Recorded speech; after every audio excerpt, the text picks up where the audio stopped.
ایک گاؤں میں ایک باپردہ خاتون رہا کرتی تھی۔ اس کی خواہش یہ تھی کہ میں شادی اس نوجوان سے کروں گی جو مجھے ساری زندگی باپردہ رکھ سکے۔ ایک نوجوان اس بات کو ایکسیپٹ کرتا ہے، راضی ہوتا ہے۔ وہ آتا ہے، آ کر کے کہتا ہے کہ میں اس لڑکی کو پوری زندگی پردے میں رکھوں گا۔ دونوں کی شادی ہو جاتی ہے۔ شادی ہونے کے بعد کچھ وقت گزرنے کے بعد ایک بیٹا پیدا ہوتا ہے۔ جب ایک بیٹا پیدا ہو گیا، شوہر اپنی بیوی سے کہنے لگا، محترمہ میں سارا دن کام کھیتوں میں کرتا ہوں، میں کھانا کھانے کے لیے گھر آتا ہوں، لہٰذا آپ ایسا کریں کہ آپ میرا کھانا کھیتوں میں پہنچا دیا کریں، جس سے میرا تمام وقت بچ جائے گا۔ بیوی نے کہا ٹھیک ہے۔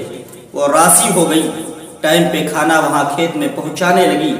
کچھ دنوں کے بعد اللہ نے انہیں ایک اور بیٹا نوازا، ایک اور بیٹا انہیں دیا۔ جب ایک بیٹا ہوا، شوہر کہنے لگا، محترمہ گزارا بڑا مشکل ہو گیا، آپ ایسا کریں کھیتوں میں میرے ساتھ کام کریں، میرے ساتھ آپ کو کام کرنا پڑے گا۔ بیوی اس پر بھی راضی ہو گئی۔ جب بیوی اس پر راضی ہو گئی، اب جب دوسرا بیٹا پیدا ہوا نا، تو حال یہ ہوا کہ آدھا پردہ بیوی کا ختم ہو گیا، آدھے پردے میں آ گئی، آدھا پردہ رہ گیا۔ جب بیوی کا آدھا پردہ رہ گیا، کچھ دنوں کے بعد اللہ نے ایک اور بیٹے سے نوازا، ایک اور بیٹا دے دیا۔ جب ایک اور بیٹا ہوا نا، تو یہاں تک اب بیوی مکمل طریقے سے بے پردے میں آ چکی۔ اس کے شوہر نے پورا پردہ اس کا ختم ہی کر دیا۔ وہ عورت جو شادی سے پہلے مکمل طریقے سے پردے میں تھی، لیکن شادی کے بعد دھیرے دھیرے تیسرے بیٹے تک اس کا مکمل طریقے سے اس کا پردہ ختم ہو گیا۔ جب اس کا پردہ ختم ہو گیا، اولاد جوان ہو گئی، بیٹے بڑے ہو گئے۔ توجہ سے سننا نوجوانوں، توجہ سے سننا میرے قوم کے مسلمانوں، میری ایک ایک بات کو اپنے دل کی تختی پہ نوٹ کرنا، کیونکہ حالات بڑے نازک ہیں۔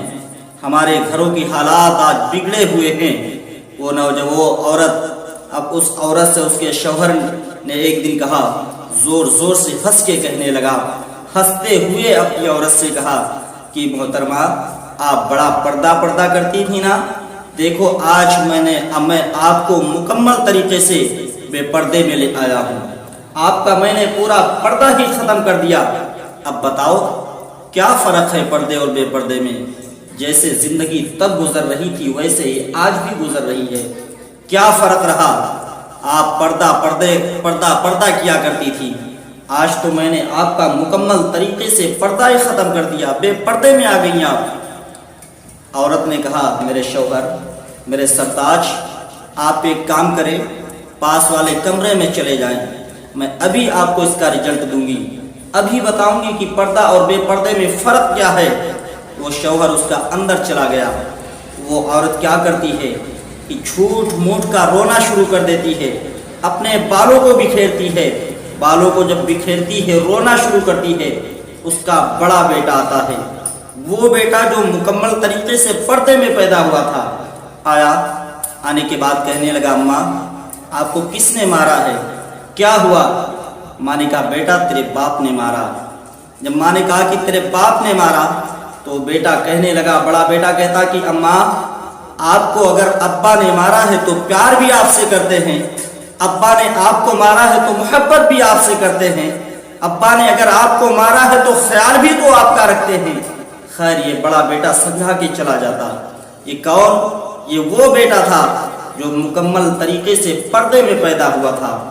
اب باری آتی ہے دوسرے بیٹے کی، جو اس سے چھوٹا بیٹا تھا، جو آدھے پردے میں پیدا ہوا تھا۔ جب وہ آیا تو اس کے سامنے بھی وہ عورت جھوٹ موٹ کا رونا شروع کرتی ہے، روتے ہوئے کہتی ہے، بیٹا تیرے باپ نے مجھے مارا۔ جب بیٹے نے سنا کہ باپ نے مارا، تو دوسرے والے بیٹے نے گالیاں دینا شروع کر دیا، بھدی بھدی گالیاں دیتا ہے۔ خیر وہ بھی صرف گالیاں ہی دیتا ہے اور اپنی ماں کو سمجھا کے چلا جاتا۔ یہ وہ بیٹا تھا جو آدھے پردے میں پیدا ہوا تھا، چلا گیا۔ جانے کے بعد اب تیسرا بیٹا آتا، اس کے سامنے بھی ماں جھوٹ موٹ کا رونا شروع کر دیتی ہے۔ تیسرے بیٹے نے جب دیکھا کہ ماں رو رہی ہے، تیسرے بیٹے نے پوچھا، اماں جان آپ کو کس نے مارا؟ کہا، بیٹے تیرے باپ نے مجھے مارا ہے۔ جب تیسرے بیٹے نے اتنا سنا کہ ابا نے مارا ہے، ہاتھوں میں ڈنڈا اٹھا لیا، بری بری غلط جیسی تیسی الٹی سیدھی گالیاں دینے لگا، آنکھیں لال پیلی کرنے لگا، اپنے باپ کے لیے ڈنڈا اٹھاتا ہے، بولتا کہاں ہے میرا باپ، ابھی خبر لیتا ہوں میرے ماں کو کیسے مار دیا، کیسے ہاتھ اٹھا دیا۔ وہ تیسرا بیٹا یہ وہ بیٹا تھا جو پوری طریقے سے بے پردگی میں پیدا ہوا تھا۔ یہ تب پیدا ہوا تھا جب ماں کا پردہ بالکل ختم ہو گیا تھا۔ اس کے بعد عورت نے اپنے شوہر کو باہر بلایا، بلانے کے بعد اپنے شوہر سے کہتی ہے میاں دیکھا آپ نے پردے اور بے پردے میں فرق کیا ہے؟ کیا فرق ہے پردے اور بے پردے میں؟ یہی فرق ہے کہ جو بڑا بیٹا آیا تھا، بڑے بیٹے نے تیرے لیے اپنے دل میں، تیرے لیے اس کے دل میں بڑی عزت ہے، اس نے پورا پردہ تیرا رکھا، پوری عزت اس نے رکھی، اس کے دل میں تیری بڑی عزت ہے کیونکہ وہ مکمل طریقے سے پردے میں پیدا ہوا تھا۔ اور دوسرا بیٹا آیا، اس نے تیری آدھی عزت رکھی، اس کے دل میں تیرے لیے آدھی عزت ہے، اس نے تیری آدھی عزت نیلام کر دیا۔ یہ تب پیدا ہوا تھا جب آدھا پردہ ختم ہو گیا تھا۔ تیسرا بیٹا وہ جو مکمل بے پردگی میں پیدا ہوا تھا، اس نے تیری پوری عزت نیلام کر دی، اس کے دل میں تیرے لیے کوئی عزت نہیں ہے، اس نے ساری تیری عزت کو نیلام کر دیا۔ اس لیے بزرگان دین نے فرمایا کہ اے لوگوں اپنے گھر کی عورتوں کو پردہ کرواؤ، اس لیے کہ جس گھر کی عورتیں پردے میں رہتی ہیں نا، ان سے جو بچے پیدا ہوتے ہیں وہ ماں باپ کی فرما بردار ہوا کرتے ہیں، اور جو عورتیں پردہ نہیں کرتی ان سے جو بچے پیدا ہوتے ہیں وہ ماں باپ کے نافرمان رہا کرتے ہیں۔ اے لوگوں اگر چاہتے ہو تم کہ ہمارا بڑھاپا آسانی سے کٹ جائے، یہ بیٹا ہمارے بڑھاپے کی لاٹھی بن جائے، یہ ہمارا بیٹا بڑھاپے کا ہمارے سہارا بن جائے، عزت کے ساتھ بڑھاپا گزر جائے، تو اپنے بیٹے کو، اپنی بیوی کو پردے میں رکھو، اور جب تم اپنی بیوی کو پردے میں رکھو گے پھر تم سے جب وہ بیٹا پیدا ہوگا، پھر تم سے جب وہ تمہاری اولاد پیدا ہوگی تو تمہارے بڑھاپے کا سہارا بنے گا، تمہارے بڑھاپے کی لاٹھی بنے گا، بڑھاپے میں تمہاری خدمت کرے گا، بڑھاپے میں تمہاری عزت کرے گا، تمہارا بڑھاپا بڑی آسانی کے ساتھ گزر جائے گا۔ لہٰذا اپنے گھر کی عورتوں کو پردہ کرواؤ، پردے